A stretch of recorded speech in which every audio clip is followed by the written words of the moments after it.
Joanna, andyan ka na pala. Tamang-tama. Nakapagluto na ako. Halika na, kain na tayo. Sige ate, tamang-tama. Gutom na rin ako eh. Alam mo naman, dami kong ginawa kanina sa school. Tsaka hindi rin ako nakapagmerienda kanina. Kaya tamang-tama kasi gutom na ako. O sige, halika na. Ito na naman. Ito na naman ang ulam. Yan lang ba ang laging ulam natin? Puro gulay? Gulay? Gulay? Wala nang iba kundi gulay na lang? Naku, pagpasensyahan mo na. Kasi yan lang kasing nakayanan ko eh. Tsaka isa pa, wala tayong pera ngayon. Huwag kang mag-alala. Dahil kapag nakaipon ako, pauulamin kita na masarap na pagkain. Lagi mo naman yan sinasabi yan ate eh. Ilang beses mo nang sinabi yan? Ilang beses mo nang pinapangako sa akin yan? Nakakain tayo ng masarap na pagkain, kakain tayo sa labas. Pero, anong nangyayari? Wala diba? Palibhasa kasi, pipitsuging mang babasura ka lang eh. Huwag ka naman magsalita ng ganyan, Joanna. Kasi, kung hindi lang dahil sa pagbabasura ko, bakit sa tingin mo buhay pa tayo ngayon? E paano ba naman kasi ate? Lagi na lang bang ganito ang buhay natin? Walang iba kundi pagbabasura. Ay naku, nakakasawa na.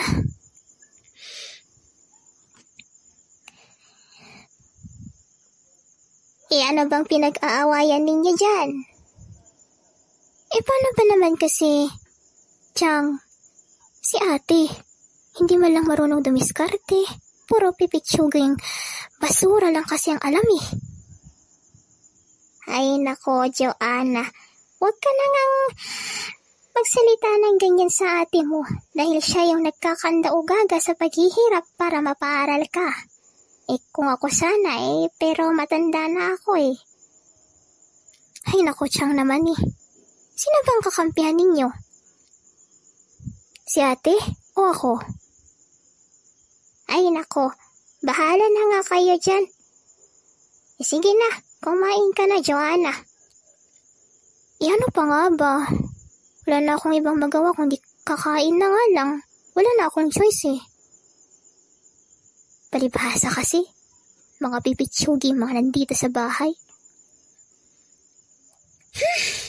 Buti pa yung mga kaklase ko.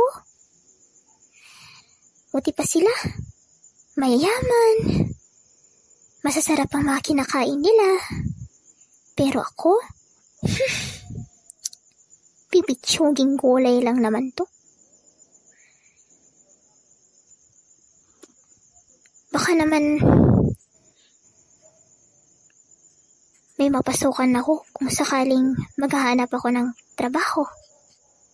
Titigil na lang kaya ako sa pag-aaral. Alam ko na. Sasama na lang kaya ako kay Michelle. Oh, tamang-tama. Close naman kami nun eh. Magpapaampon na lang kaya ako sa kanya. Uy, Bes! Andito ka pala. Oo, Michelle. Andito ako. Kasi, alam mo naman, naboboring ako sa bahay namin eh. Paano naman kasi? Mga pipitsuging mambabasura lang yung mga kasama ko dun sa bahay. Ganun ba? O sige, halika dito. Halika, sama ka sa akin. Saan naman tayo pupunta? Sa bar. O sige, tara. Punta tayo sa bar. Magiinuman tayo. Yan ang gusto ko sa'yo, Bes eh. Kaya, alam mo, kahit na pipitsuging mambabasura lang yung family mo, pero ikaw, hindi ka mukhang pipitsugi. Kasi, parang ka-level lang kita. Talaga ba? naman. Sige, tara na.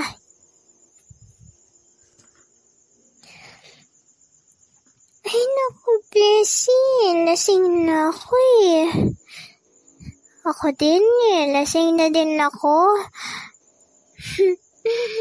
Teka lang, mukhang may mga papalapit sa ating mga boys. Mukhang sila yung aalalay sa atin. Oo nga, Bessie. Sila yung aalalay sa atin at saka napakagwapo pa nila. Ay nako, Bessie. Lasing na talaga ako. Nahihilo na ako.